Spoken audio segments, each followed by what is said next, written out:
I really like pretty things, packaged properly. I can see the abs, I can see muscles and things like that. I would feel excited. It can't just be on the surface for me. Because after that, what are you going to do? Yeah, If you you're have just to gonna look at the face. Yeah. Hey, I'm Liana. And I'm Grace. Welcome back to another episode of Pillow Talk. So we have today Ratna Devi. Hello. Hi. We're so excited to have you. I was going through your Instagram and I was like, whoa, that was my first. She's bold. Yeah, That was so our bold, so perception. confident. I'm like, How can we be like you? yeah. Stop caring what people think. Just do your thing. Worried about, okay, am I doing the right thing? Am I wearing the right thing? Yeah. How long are we going to live like that? That's all. But then for me, it's like, I am confident, but then when it comes to like dressing up, I'm a plus size too. Wearing crop tops and then like your swimsuit shorts, my God, you're beautiful. How did you gain and to get this confidence? I've been comfortable being in my own skin. Right. But it's through the past few years where I felt more adventurous with my sense of style and fashion. That combined with being comfortable in my own skin sort of helped. So I'm not going to say that I developed a confidence, whatever. It didn't work that way.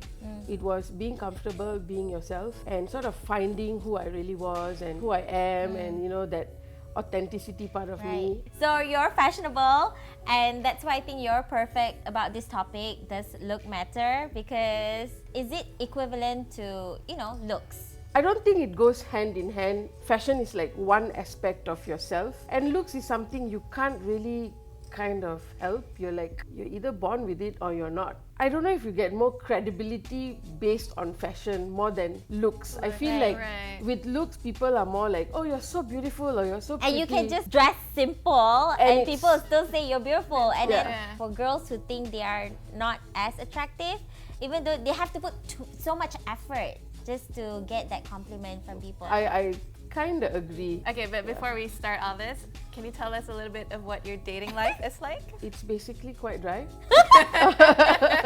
I haven't dated in the past, maybe about 7 months now. Oh, okay. I thought she was going to say 7 years. No, not 7 years, 7 months. I had a breakup like 3 years ago, and then I decided to start dating again like 1.5 years after my breakup, which was a mistake because I was better off single. So now you're single. Is it hard to meet men? And being as a plus size girl, do guys feel like intimidated, or maybe they just might not even find plus size girls attractive? I feel like there are few types of men when it comes to plus size dating, and this is in my experience, right? Okay. So I feel like there's this group of men who sort of fetishize fat women. So they've Oh, maybe I heard of that. I've heard of that. like if you've heard like the term BBW, it's a very fetishizing term for like plus size women. I feel like that's not someone who I want to date because I'm more than my body. Yes, I identify as a plus size woman, but I am more than my body, I have interests and I have things, and I'm just more than that. So that's like one type of group that you find. And then there's another group of people who they see you, they like, oh my God, I love your personality, I love your sense of like humor or whatever. But you got to lose some weight lah. Then we can be together. I don't understand that. Yeah. You already like everything about us, but yet you're still judging based on our looks. Yeah. Have you ever gotten rejected because of your weight? I have. Not so much like face to face, but I would. In the past, I've been rejected. This is the eras before Tinder where you would like send your full picture or whatever, and then they'll be like, "Oh, I didn't know you're On fat." Friendster? No, not so much on Friendster. I don't remember what are the dating apps. Like No, OkCupid. like maybe? OkCupid, okay, like OkCupid and OkCupid. stuff. And you'd put like, so I wouldn't put like pictures of myself full body, because I'm like, I put like up to here or up to here because I'm like, if you see my body, then you'll know I'm fat, and then you wouldn't want to date me, right? Then they'll be like, oh, I didn't think you'd be this fat. Or you'll have the other end of the spectrum. I've never been with a fat girl before, so let's give this a go. And I'm like, wow, I'm not really. Why did they have to put it that way? Yeah. We're still human. We're just people. So back then, how did you handle like rejection in that sense? It was difficult because a lot of my friends were in stable relationships or kind of having fun, like dating different types of people, and I was still even like struggling to just find one person who would want to go out with me. But you know, I had a good support system of friends. I did things that I like doing, and then occupied myself and be like, yep, okay, let's get over this, you know. And at some point you kind of learn how to deal with life setbacks like that, and realize that it's okay to cry about it for a while, and then you kind of just move on. So what can we do to actually change this mindset of people, you know, saying like, oh, pretty, like especially even in jobs, not only like finding the perfect one, you know, even in jobs, they see this girl is pretty, might not even see everything else, like her achievements or things like that. But when you go as a plus size girl, you have to bring all this, you know, whatever you've done, like 5 years experience, you have to work hard, win this and stuff like that. So what can we do to actually change this? In this era, there's been some change, right, where women are really more concerned with the things that they are doing and the stuff that they're talking about, and not rather just than just looks, the looks. Appearances. Yes, and also I see people who are conventionally more beautiful just doing things that are very different and out of norm. So for example, a photographer, for example, let's say they would shoot only beautiful people and conventionally attractive people. But now I see like photographers who would work with differently able bodies, people who are like come from different ethnic backgrounds. Yeah, so I feel like there's some change, and that's the sort of way we have to progress towards, where companies hire less for the way the people look and more for what they bring to the company. But the most important thing is also for people to recognize that there is such a thing as pretty privilege, and how are we going to change that, you know, as a society in general. Do you think looks affect a relationship? I think yes, to a certain extent.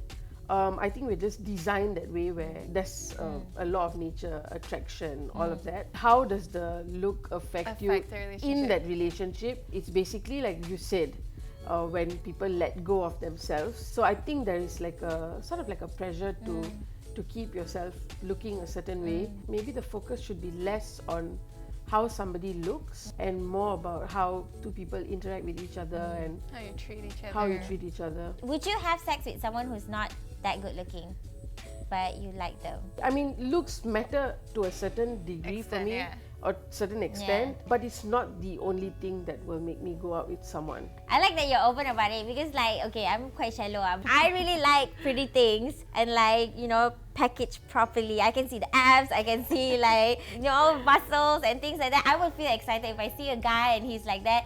I would pick that guy, muscular guy, compared to a okay, scrawny kind of guy, or like, Like for me, it's different. I think I would go for someone who can attract me internally as well. So if it's just physical, I cannot have any connection with that guy. I can't. I can't. Just a pretty face, but that's not enough. It's not gonna cut it. It's still not enough. There has to be some. It has to be a bit more. Some kind of like a thing.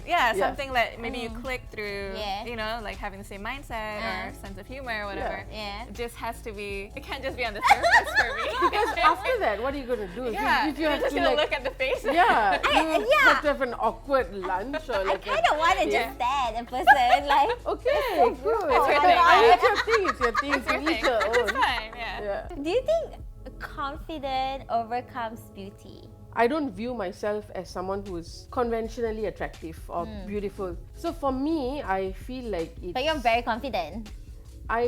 That's what people say.